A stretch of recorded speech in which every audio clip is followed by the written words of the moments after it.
அஸ்ஸலாமு அலைக்கும், welcome back my channel. இந்த விலாகில் என்ன பார்க்க போகிறோன்னா, கேஸ் தட்டுப்பாடு அதிகமாக இருக்கிறதுனால கேஸ் பிரச்சனை. ஸோ அதனால் நான் கரண்ட் அடுப்புலேயே சாம்பார் வைக்கலாம் அப்படின்னு சொல்லிட்டு முடிவு பண்ணியாச்சு.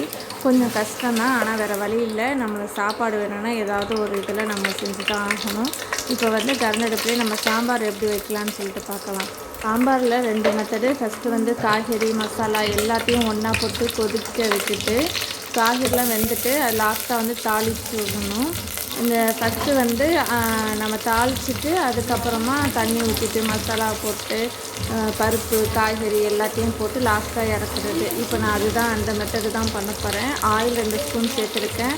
கடுகு, வெள்ளைப்பருப்பு 1 ஸ்பூன், பட்டை மிளகாய் 2, தாளிப்பு வடகம் 1 ஸ்பூன், பெருங்காயத்தூள் சேர்த்துக்கலாம். ஒரு பெரிய சைஸு வெங்காயம், சின்ன வெங்காயம் கூட ஒரு பெரிய அளவு சேர்த்துக்கலாம். எனக்கு சின்ன வெங்காயம் இல்லை, அதனால் பெரிய வெங்காயம் மட்டும் சேர்த்துருக்கேன். இது கூட மிளகாய்த்தூள் சேர்த்துக்கலாம். இந்த வெங்காயம் நல்லா கொஞ்சம் வறுபட்டோன்னே மிளகாய்த்தூள் தேவையான அளவு நான் 1.5 ஸ்பூன் சேர்த்துருக்கேன். அந்த மிளகாய்த்தூள் கொஞ்சம் லைட்டாக ரொம்ப தீயக்கூடாது. லைட்டாக வறுபட்டோன்னே நம்ம தண்ணி சேர்த்துக்கலாம். இப்போ நான் கருவேப்பிலை தேவையான அளவு போட்டிருக்கேன். மிளகாய்த்தூளும் சேர்த்தாச்சு. மிளகாய்த்தூள் கருகிடக்கூடாது.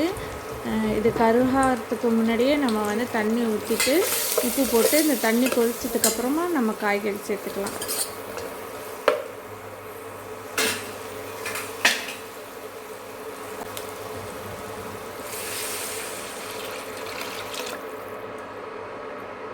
கிழமை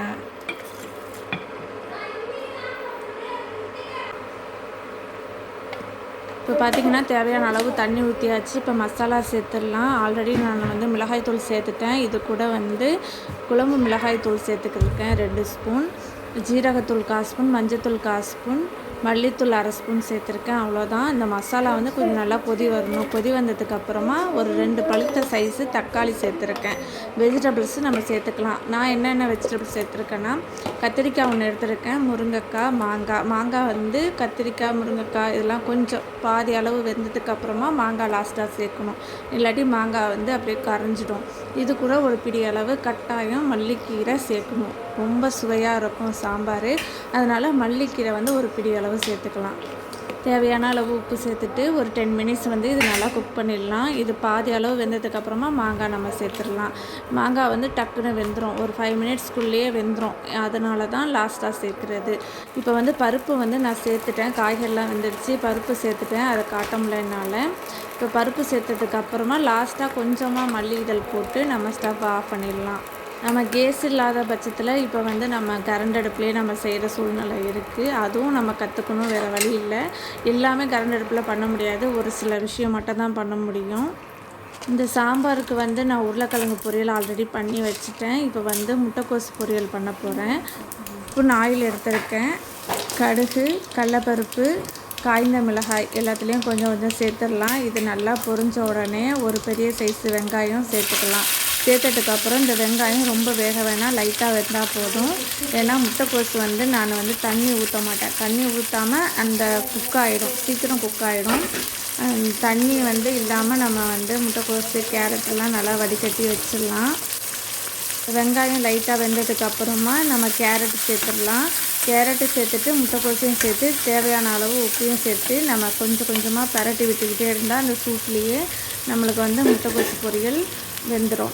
இது கூட லாஸ்ட்டாக நம்ம ஒரு துருவல் ஒரு பிடி அளவு நம்ம சேர்த்துடலாம். கட்டாயம் இந்த முட்டைக்கோஸ் பொரியலுக்கு தேங்காய் பூ சேர்க்கணும். அப்போ தான் இன்னும் சுவையாக இருக்கும். இதில் மஞ்சத்தூள் தேவைப்பட்டால் சேர்த்துக்கலாம், தேவைப்படலைன்னா இப்படியே நம்ம குக் பண்ணிக்கலாம். மஞ்சத்தூள் அவசியம் இல்லை, வேணும்னா சேர்த்துக்கலாம் நம்மளுக்கு கலருக்காக.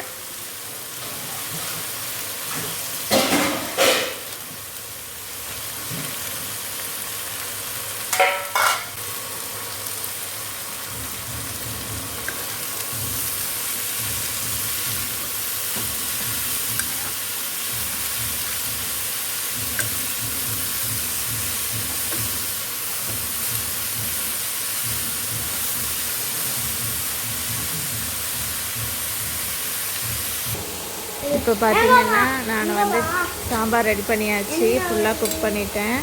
இது நெக்ஸ்ட்டு பார்த்திங்கன்னா சாதம் ரைஸ் நான் எப்போதுமே வடிப்பேன். விசில் குக்கர்லேயும் முன்னாடியே விட்டுட்டுருந்தேன். இப்போ ரைஸ் வந்து வடிச்சிடுறது. இப்போ வந்து முட்டைக்கோஸுக்கு நான் வந்து தேங்காய் திருவ போகிறேன். ஒரு மூடி சின்ன மூடி தேங்காயில் ஒரு மூடி வந்து ஃபுல்லாக திருவ போகிறேன். கொஞ்சம் கூடயே போட்டிருந்தா தேங்காய் திருவல் சூப்பராக இருக்கும் முட்டைக்கோஸு. ஒரு மூடி வந்து கரெக்டான அளவு. இந்த தேங்காய் திருவல் பார்த்திங்கன்னா நான் அமேசானில் தான் வாங்கியிருந்தேன். சூப்பராக இருக்கும். உட்காந்து நம்ம வந்து தேங்காய் திருவுறதுக்கு நின்றுக்கிட்டே நம்ம வேலை பார்க்கலாம். ஸோ அதனால் கொஞ்சம் யூஸ்ஃபுல்லாக இருக்கும் அப்படின்னு சொல்லிட்டு இதை வாங்கியிருந்தேன். ரொம்பவும் நல்லா இருந்தது. இதோட ரேட்டு பார்த்திங்கன்னா 500 ருபீஸ் வந்துருந்தது. 500 ருபீஸ்க்கு இது கொஞ்சம் ஒர்த்து தான். நல்ல யூஸ்ஃபுல்லாக இருக்குது.